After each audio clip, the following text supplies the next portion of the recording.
Union budget FY 26-27 आ चुका है। आज भारत की विकास यात्रा का एक महत्वपूर्ण पड़ाव है। India will continue to take confident steps towards Viksit Bharat.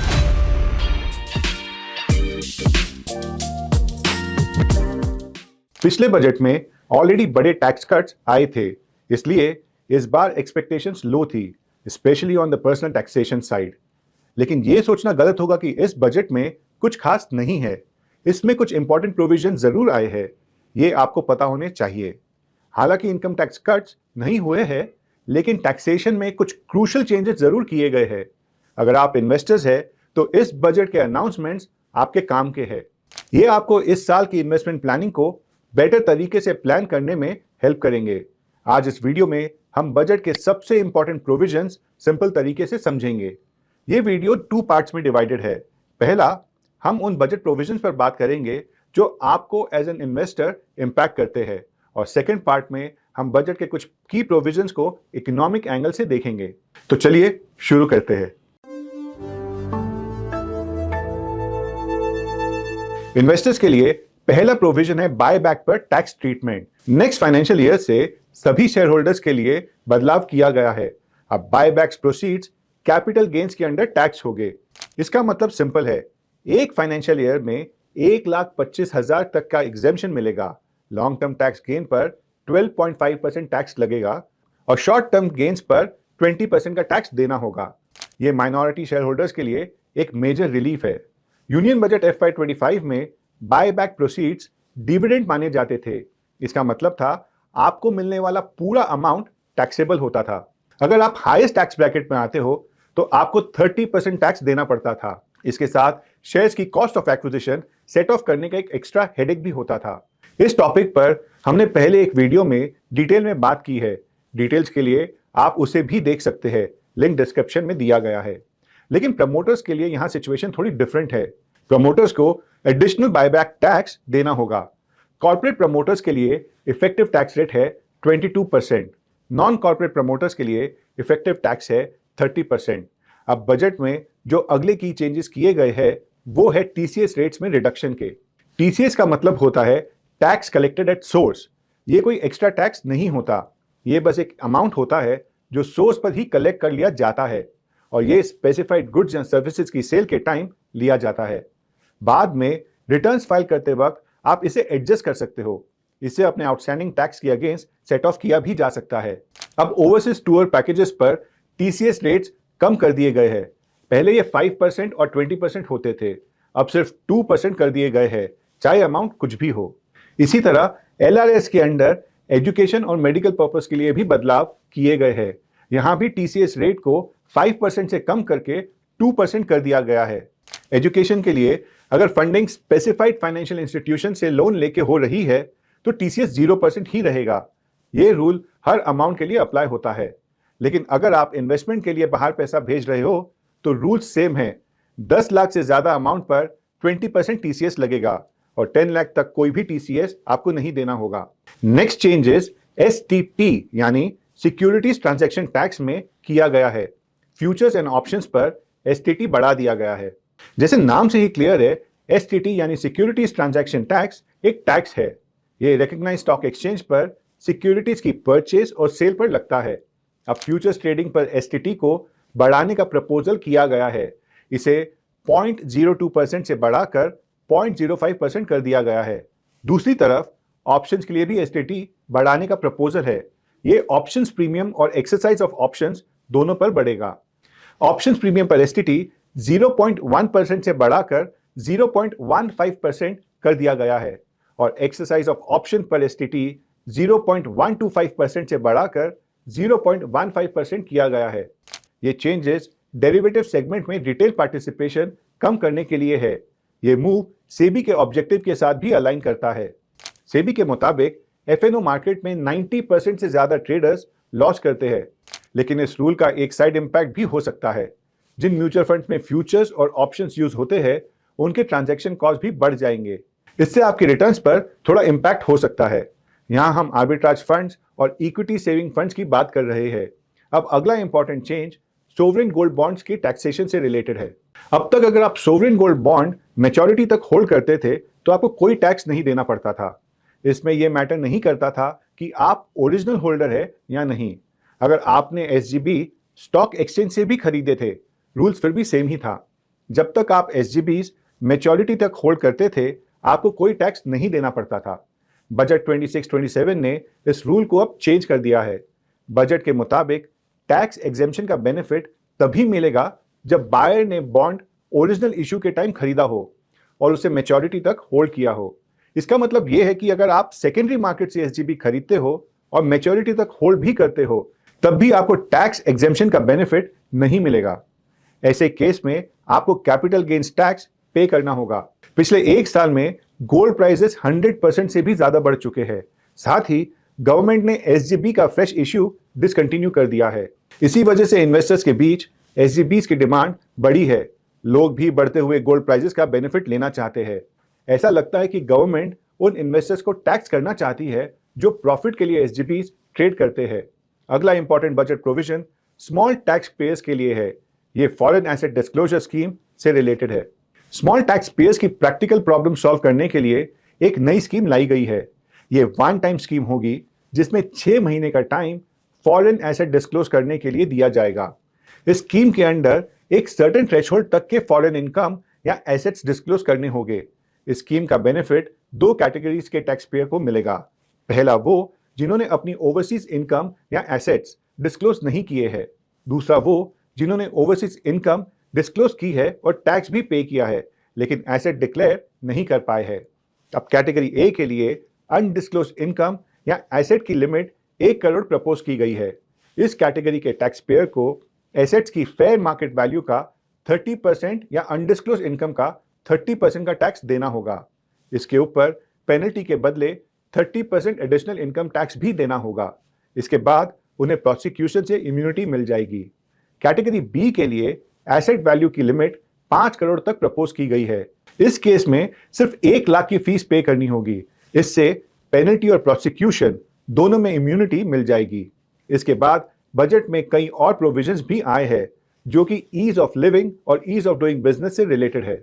सबसे पहले इंडिया के बाहर रहने वाले इंडिविजुअल्स यानी पीआरआईओस के लिए एक बदलाव किया गया है।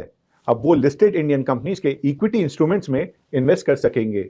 ये इन्वेस्टमेंट पोर्टफोलियो इन्वेस्टमेंट स्कीम्स यानी पीआईएस के अंडर अलाउ की गई है। दूसरा चेंज ये है कि मल्टीपल कंपनीज की सिक्योरिटीज होल्ड करने वाले टैक्स पेयर्स का काम आसान होगा। उनके लिए अब प्रोसेस और भी सिंपल हो जाएगा। अब डिपॉजिटरीज इन्वेस्टर्स से फॉर्म 15G या फॉर्म 15H एक्सेप्ट कर सकेगी। वो इसे डायरेक्टली रेलेवेंट कंपनीज को सबमिट कर सकती है। फॉर्म 15G और 15H इनकम टैक्स डिपार्टमेंट के सेल्फ डिक्लेरेशन फॉर्म्स होते हैं। इनके थ्रू एलिजिबल इंडिविजुअल्स रिक्वेस्ट कर सकते हैं वो इंटरेस्ट इनकम या स्पेसिफाइड सोर्सेज पर TDS नॉन डिडक्शन के लिए अप्लाई कर सकते हैं। तीसरा चेंज ये है कि रिटर्न्स रिवाइज करने के लिए टाइम बढ़ाने का प्रपोजल दिया गया है। अब ये डेडलाइन 31 दिसंबर से बढ़कर 31 मार्च की गई है। इसके लिए सिर्फ एक नॉमिनल फी देनी होगी। फोर्थ, अब टैक्स पेयर को एक और परमिशन मिलेगी। वो रीअसेसमेंट प्रोसीडिंग्स स्टार्ट होने के बाद भी अपने रिटर्न्स अपडेट कर सकते हैं। इस केस में रेलेवेंट ईयर के टैक्स रेट पर एडिशनल 10% टैक्स पे करना होगा। फिफ्थ, जो ऑनेस्ट टैक्स पेयर्स है अपने डिस्प्यूट सेटल करना चाहते हैं उनके लिए प्रोसेस और सिंपल हो गया है। अब ऐसे टैक्स पेयर्स पेनल्टी के बदले एक एडिशनल अमाउंट पे कर सकते हैं और इस तरह अपने केस क्लोज करवा सकते हैं। और बात यहीं खत्म नहीं होती। कंप्लायंस को ईजियर बनाने के लिए और भी कई प्रोविजंस लाए गए हैं। ये सारे मेजर्स मिलकर इस बजट को एक बिग पॉजिटिव बनाते हैं और इसी वजह से ये बजट स्टैंड आउट करता है। आखिर में एक इंपॉर्टेंट पॉइंट है इनकम टैक्स एक्ट 2025 का इम्प्लीमेंटेशन। पिछले बजट में इनकम टैक्स एक्ट 1961 का एक कॉम्प्रिहेंसिव रिव्यू अनाउंस किया गया था। फाइनेंस मिनिस्टर ने इस बार कहा है कि ये रिव्यू रिकॉर्ड टाइम में कंप्लीट हो चुका है और नया एक्ट 1 अप्रैल 2026 से इफेक्टिव हो जाएगा। सिंप्लीफाइड इनकम टैक्स रूल्स और फॉर्म्स जल्दी नोटिफाई किए जाएंगे ताकि टैक्स पेयर्स को उन्हें समझने के लिए एडिक्वेट टाइम मिल सके। साथ ही नए फॉर्म्स को इस तरह डिजाइन किया गया है कि ऑर्डिनरी सिटीजन्स भी बिना ज्यादा डिफिकल्टी के कंप्लायंस पूरी तरह कर सके। अभी अगर कोई पर्सन नॉन रेसिडेंट से इमूवेबल प्रॉपर्टी खरीदता है तो बायर को टैन लेना पड़ता है। ये टैन सिर्फ टीडीएस डिडक्ट करने के लिए जरूरी होता है। अभी सिर्फ एक सिंगल ट्रांजैक्शन के लिए टैन लेना पड़ता है, इसीलिए बायर्स पर अननेसेसरी कंप्लायंस का बर्डन आ जाता है। इस बर्डन को कम करने के लिए बजट 2026 में एक प्रपोजल आया है। अब ऐसे ट्रांजैक्शन के लिए टैन की जरूरत नहीं होगी। ये अमेंडमेंट 1 अक्टूबर से इफेक्टिव होगा। बजट में इस बार एक और प्रपोजल आया है। अगर tax payers crypto currency holdings disclose नहीं करते या गलत रिपोर्टिंग करते हैं तो उन पर पेनल्टी लगाई जाएगी। ये प्रोविजन नए इनकम टैक्स एक्ट में होगा। ये एक्ट 1 अप्रैल से इफेक्टिव होने वाली है। और इसी के साथ हम पहुंचते हैं वीडियो के सेकंड पार्ट पर, budget and economy. Finance minister ने FY27 के यूनियन बजट को युवा शक्ति ड्रिवन बजट कहा है।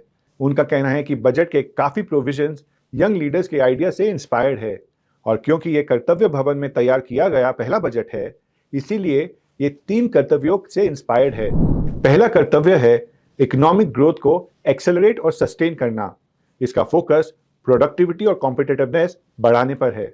दूसरा कर्तव्य है इंडिया के लोगों की एस्पिरेशन को पूरा करना। इस गोल को अचीव करने का सबसे बड़ा तरीका है लोगों की कैपेसिटी बिल्ड करना। और आखिरी यानी तीसरा कर्तव्य है सबका साथ सबका विकास का विजन। इसका मतलब है सभी कम्युनिटीज, रीजन्स और सेक्टर्स की मीनिंगफुल पार्टिसिपेशन इंश्योर करना। अब चलिए बात करते हैं गवर्नमेंट के फिस्कल कंसोलिडेशन गोल्स की। फिस्कल कंसोलिडेशन का मतलब होता है गवर्नमेंट की स्पेंडिंग को उसकी रेवेन्यू के साथ अलाइन करना। गवर्नमेंट का टारगेट है कि 2030-31 तक डेट टू जीडीपी रेशियो को 50% तक लाया जाए। इसमें 1% का फ्लेक्सिबिलिटी मार्जिन भी रखा गया है। FY26 के रिवाइज एस्टिमेट्स में ये रेशियो 56.1% था, जबकि FY27 के बजट एस्टिमेट्स के हिसाब से इसका 55.6% पर आने की उम्मीद है। FY27 के लिए फिस्कल डेफिसिट को जीडीपी के 4.3% पर एस्टिमेट किया गया है। पिछले साल यानी FY26 में ये 4.4% था। अब चलिए देखते हैं इस बजट में अनाउंस की गई कुछ इंपॉर्टेंट स्कीम्स। ये स्कीम्स मैन्युफैक्चरिंग को बूस्ट करने के लिए लाई गई है। पहली स्कीम है इंडिया सेमीकंडक्टर मिशन यानी ISM 2.0। ISM 1.0 के बाद अब ISM 2.0 लॉन्च किया जाएगा। इसका फोकस इक्विपमेंट और मटेरियल्स के प्रोडक्शन पर होगा। साथ ही full stack Indian IP design और सप्लाई चेन को और स्ट्रांग बनाया जाएगा। दूसरी स्कीम है बायोफार्मा शक्ति। इसका एम इंडिया को एक ग्लोबल बायोफार्मा मैन्युफैक्चरिंग हब बनाने का है। इसके लिए अगले 5 सालों में 10,000 करोड़ का बजट रखा गया है। तीसरा इनिशिएटिव है रेयर अर्थ कॉरिडोर का एस्टेब्लिशमेंट। इसका ऑब्जेक्टिव रेयर अर्थ माइनिंग और प्रोसेसिंग को प्रमोट करना है। साथ ही रिसर्च और परमानेंट मैग्नेट्स की मैन्युफैक्चरिंग पर भी जोर दिया गया है। इसके बाद स्टेट्स को सपोर्ट करने के लिए एक और स्कीम आएगी। इसके अंडर 3 डेडिकेटेड केमिकल पार्क्स बनाए जाएंगे और हमारी इंपोर्ट डिपेंडेंसी कम करने में मदद मिलेगी। फोर्थ स्कीम है कंटेनर मैन्युफैक्चरिंग के लिए। इसका आउटले अगले 5 सालों में 10,000 करोड़ रखा गया है। इसका गोल है एक globally competitive container manufacturing ecosystem को तैयार करना।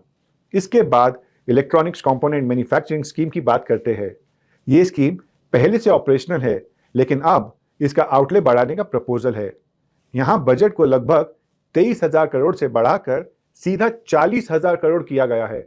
इसके बाद 200 लेगेसी इंडस्ट्रियल क्लस्टर्स को रिवाइव करने के लिए एक स्कीम लाई गई है। इसमें एम होगा उनकी कॉस्ट कॉम्पिटिटिवनेस और एफिशिएंसी को इंप्रूव करना। इनके अलावा बजट में मैन्युफैक्चरिंग बूस्ट करने के लिए और भी कई स्कीम्स अनाउंस की गई है। सिर्फ इतना ही नहीं, मैन्युफैक्चरिंग के लिए टैक्स रिफॉर्म्स का भी ऐलान हुआ है। ये सारी चीजें क्लियरली बताती है कि गवर्नमेंट का मैन्युफैक्चरिंग पर बहुत स्ट्रांग फोकस है। लेकिन बात सिर्फ मैन्युफैक्चरिंग सेक्टर तक नहीं रुकती। इस बजट के थ्रू सर्विसेज सेक्टर पर भी जोर देने की कोशिश की गई है। इस बजट के थ्रू एक high powered education to employment and enterprise standing committee बनाने का प्रपोजल है। इस कमेटी का काम काफी इंपॉर्टेंट होगा। ये सर्विसेज सेक्टर को विकसित भारत का कोर ड्राइवर बनाने के लिए जरूरी मेजर्स रिकमेंड करेगी। असल में आइडिया ये है कि 2047 तक इंडिया को सर्विसेज सेक्टर में एक ग्लोबल लीडर बनाया जाए। इसके लिए ग्लोबल मार्केट में इंडिया का शेयर 10% तक पहुंचने का बड़ा टारगेट रखा गया है। सर्विसेज सेक्टर को बूस्ट करने के लिए एक और बड़ी इनिशिएटिव ली गई है। इसके अंडर अलाइड हेल्थ प्रोफेशनल के लिए एग्जिस्टिंग इंस्टीट्यूशन को अपग्रेड किया जाएगा, साथ ही नए इंस्टीट्यूशंस भी इस्टेब्लिश किए जाएंगे। इसके बाद एक और स्कीम लाई जाएगी जो स्टेट्स को सपोर्ट करेगी। इसका मकसद प्राइवेट सेक्टर के साथ मिलकर 5 रीजनल मेडिकल हब्स बनाना है।